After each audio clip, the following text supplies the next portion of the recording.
Hey everyone, and welcome to the Inner Stuff podcast, where we speak about all things inner. I am extremely passionate about teaching everything I learn in much simpler terms, so you can get yourself on the road to self-healing. Each and every one of us has the power to rewrite our stories, to reinvent yourself and reinvent your life. I believe in every single human and their capacity to change for the better and to heal. I am so happy you are here. Now, on to today's episode. Today, we are going to discuss the spiritual stuff. Let's just jump right in and talk about the definition of spirituality.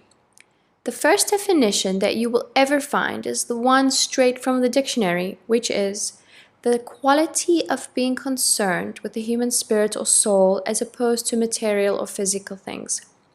But let's step away from the dictionary definition and chat. Broadly, we can define spirituality as a sense of connection to something that is higher than ourselves. You will have noticed throughout your whole life that spirituality and its understanding differs across all religions and belief systems. Spirituality is definitely a broad concept with room for many, many perspectives.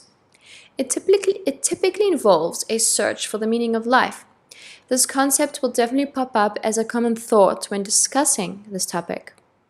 Now, to each and every person that is listening or has had discussions about spirituality, you will probably have had an image pop up in your head about where you feel you can connect with your spiritual self. Some of us would have had a temple, church, or mosque pop up in your mind. Others would have had an image of themselves sitting on their meditation cushion. That's me. Others would have had completely different images or thoughts pop up. Dancing, art, crafting something. It is important to know that we all perceive it differently, and that's valid. There is no wrong or right here. I would just like to point out that this community is a safe place for all kinds of faith, religions, and beliefs. Absolutely no judgment allowed in the Inner Stuff community. Spirituality means different things to different people. You will get people who believe that spirituality means religion and following the laws and traditions of religion. For others, it's associated with paranormal and everything that is not physical, such as healing, the psychic world, expanding your consciousness, etc. One thing, though, that is in common with all these definitions is that it is something beyond the physical world. I have chosen to speak about this topic today because most of us, myself included, have grown up and lived day in and day out with a vague idea of what is spirituality. We have never gone deeper than what we thought or kind of knew what it was or what people taught us. We had one definition and we lived with that definition. It is incredibly important, though, to understand something properly before we try to connect it or work on it on a deeper level. It actually just genuinely helps to understand something before we work towards it. So, I found this article written by Larry Culliford. I hope I said that correctly. He is the author of The Psychology of Spirituality.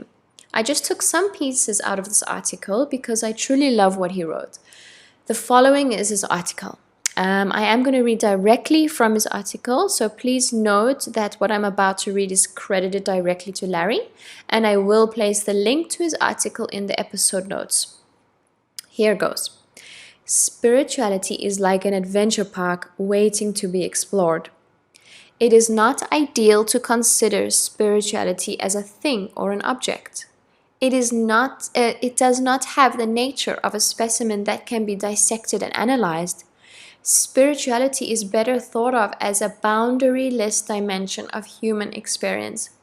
As such, it must be admitted, it is not open to the normal methodologies of scientific investigation.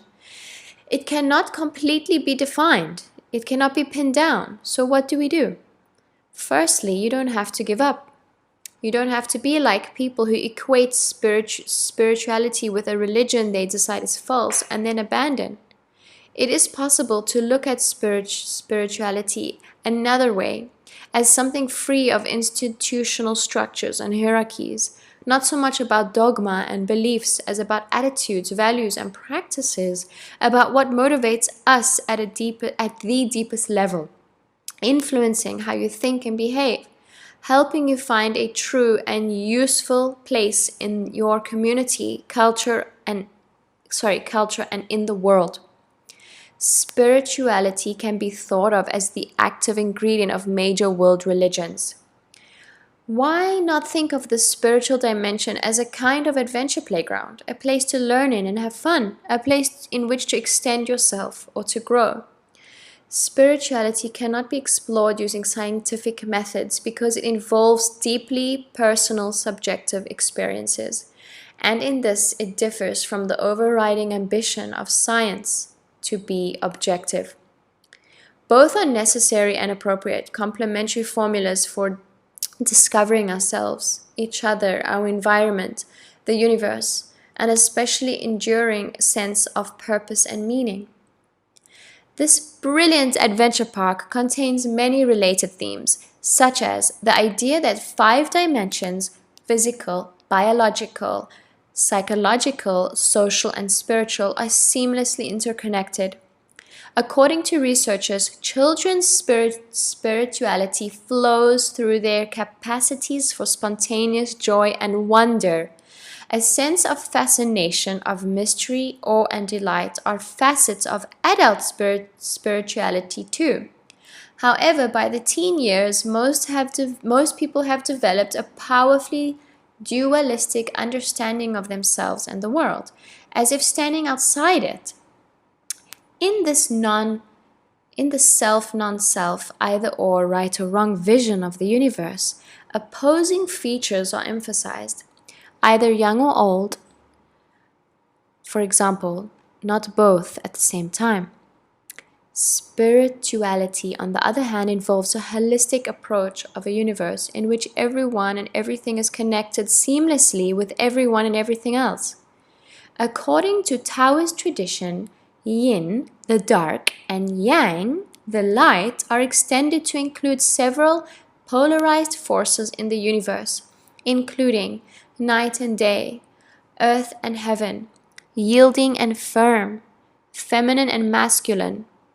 There are many opposites that similarly define each other, among them negative and positive, hot and cold, dry and wet, north and south, east and west, up and down, in and out, ancient and modern, evil and good. Without one, they cannot be the other. Wisdom involves remembering that such pairs always relate to one another and are inseparable.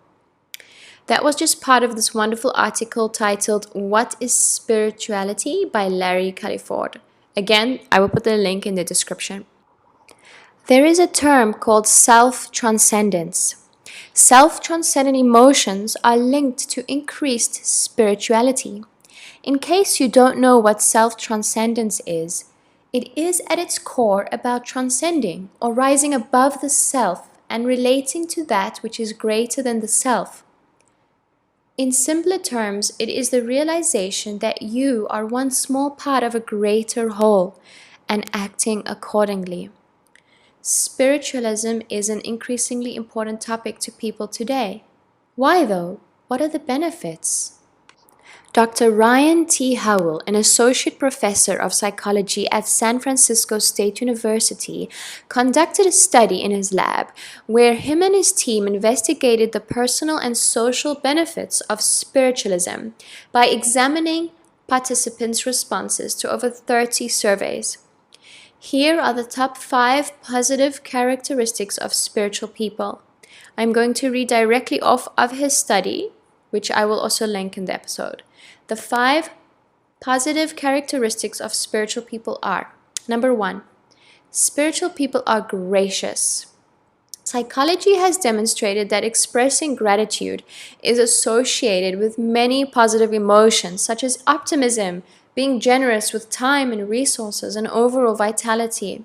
Spirituality encourages people to be positive, which may be expressed in many of these life practices. Number 2, spiritual people are compassionate. Experiencing compassion toward others is one of the strongest correlates with living a spiritual life.